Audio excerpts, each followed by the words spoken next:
para kay Jonah, kay Ragaya, kay Naslaga,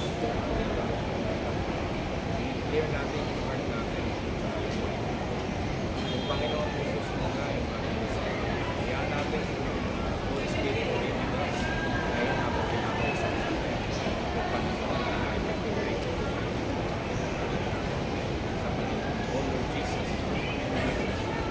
oh Lord Jesus, dakilang banal, hari ng sanlibutan, kami po'y nagpupuri, nagpapasalamat ng buong puso para sa aming estudyante na si Jonah at Ragaya at Salva po na lubos yung pinagpalat at dinulog na panalangin makakapagtrabaho sa South Korea, Panginoon. Dalangin po namin ang tatlo ito sa kanilang journey sa pagtatrabaho nila sa South Korea, Panginoon. Panginoon, pinagpipray namin na biyayaan niyo po sila ng maayos na tulugan po, Panginoon, para makapagpahinga po sila sa mga araw-araw na naging trabaho po nila, Panginoon. Panginoon, biyayaan niyo po sila ng masagana at masusustansyang pagkain na magbibigay kalakasan sa kanila. At lubos kaming nananalangin, Panginoon, sana po ibiyayaan niyo po sila ng mababait na kasamaan sa trabaho. Ganun na rin po ang kanilang supervisor po, Panginoon.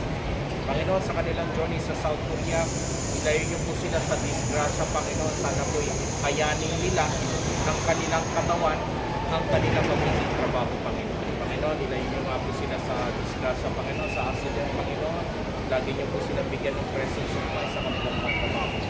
Panginoon, dalangin po namin na ipadala niyo po lahat ng mandirigmang anghel para protektahan sila sa anumang oras, sa anuman po, lalong-lalo na po sa kaaway.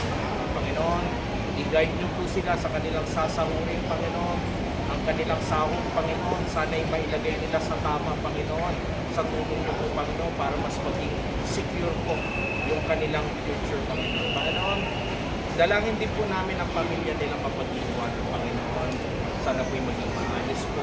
At sa tulong niyo po ay maging matiwasay po ang sitwasyon po ng magkabilang balik. Sila po ang kanilang pamilya. Panginoon, magsilbi silang inspirasyon, hindi lang po sa kanilang kamag-anak, kaibigan, gano'n na rin po sa napakaraming estudyante po na nakakaraw. Maraming salamat po, Panginoon, at kami po pinasangkapan ko po makatulog sa kanila. At muli, Panginoon, kami pinagpapasalamat at pinagpupuri po at ginasok po namin at napakarami po namin natutulungan. Muli, dalangin po namin si Alshaga, Jonah, Radaya, Panginoon, tinataas po namin sa inyo, Panginoon. Patawarin niyo po kami sa aming mga kasalanan, ganun din po sa mga nagkasala sa aming Panginoon. Panginoon, maraming salamat, kami po'y nagpupuri. Pasalamat, Panginoon, at muli, itinataas namin po ang estudyante namin. Ang lahat ng ito, Panginoon, kayo na pong bahala, Panginoon. Guide niyo po kami, sila, Panginoon, sa kanilang journey, Panginoon. In Jesus' name we pray po, and the God's people say, Amen.